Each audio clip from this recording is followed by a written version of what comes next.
I was born in America. My parents were both English, but they worked with the United Nations, and so from just after the war, they had been in America, in New York, and that's where I was born and went to school, and probably would have ended up being an American and living all my life in America had my father not died when I was 11, and my mother decided to move back to Europe.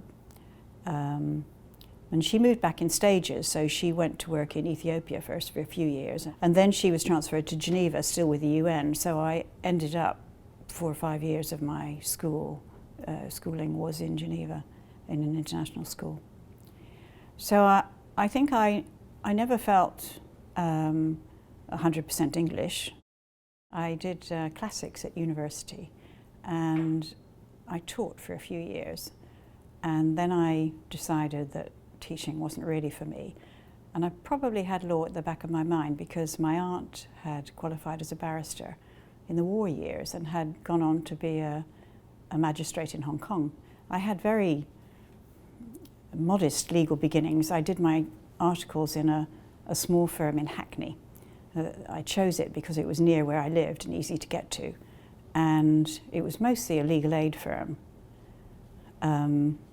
There was a sole principal in charge, and he didn't like to say it was in Hackney. He said it was just north of Liverpool Street. And we had a comical selection of clients, including Fishy Williams, who worked at Billingsgate Fish Market, who used to bring salmon every Christmas. And there was someone from Smithfield's Meat Market who used to come in with cutlets at Christmas. So it was almost Dickensian in atmosphere, really. I went on from there to work in a law centre for a year. I was interested in tenants' rights and employees' rights and that kind of thing.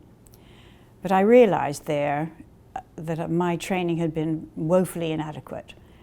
And so I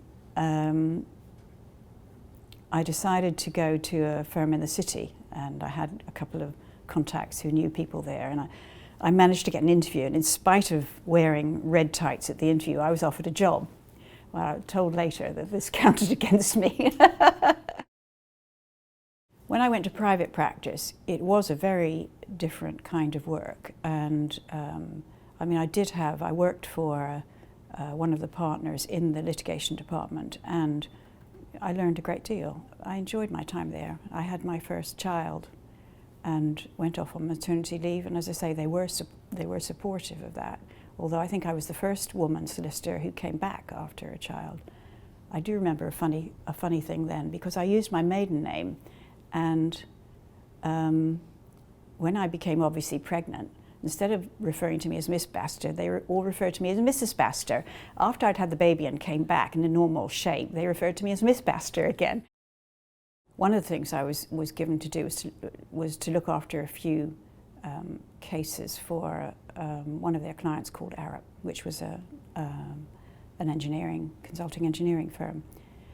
And when I was off with my second maternity leave, Arup had, in the meantime, decided that they wanted to employ a lawyer for the first time as an in-house position. And so they approached me and asked if I was interested, and it was really the perfect timing for me because I knew that it would be pretty difficult to go back to the city and have any kind of family life. And I liked everyone I met there, and I liked the culture, I liked the kind of firm they were. If the firm I'd done my training in was Dickensian, I mean, this was a bohemian atmosphere where there were a lot of really, really brilliant engineers doing fantastic projects. At that time, it was considered very downwardly mobile to go in-house, and a lot of people made this very clear to me that it was somehow dumbing down and compromising the kind of purity of law with rather vulgar commercial forces. I found that, contrary to dumbing down, I actually found it very challenging to explain the law to a lot of very brilliant non-lawyers, and I found that I had to read up on the law and be sure of what I was saying a lot more than I'd had to do in private practice, which was interesting. And I was also very interested in taking the relevant bits of the law and applying them to the needs of the business. When I joined Arup, apart from the bulk of people in the UK, there were around a few hundred people in the Hong Kong office. And Hong Kong rapidly grew to become one of the biggest parts of the Arab empire. And I used to make frequent visits to Hong Kong. Wherever the Arab office was, there were the same kind of practical challenges that the engineers faced. So the fact that the legal system was different wasn't as important as the fact that the problems they faced were the same. Again, this was something that I was interested in soon after joining Arup, in developing a legal intranet site with the idea that there would be a bank of precedents and guidance which engineers from whichever country would find useful. Arup, like any other professional firm at that time, was quite late in coming to gender diversity. It was odd because I think it was culturally a very diverse firm in those early days, but there was an assumption, as there was in many firms, particularly firms which were a liberal meritocracy like Arup was, there was an assumption that talented women would float to the top, like cream to the top of a bottle of milk. And there wasn't an understanding of the very complex issues that women face in getting ahead at work.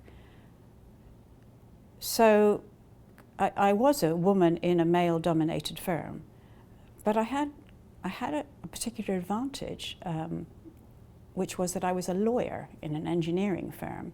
I think that many engineers thought that in-house lawyers were always women, and it was paradoxical that I was appointed to the main board as the first woman before a woman engineer in an engineering firm.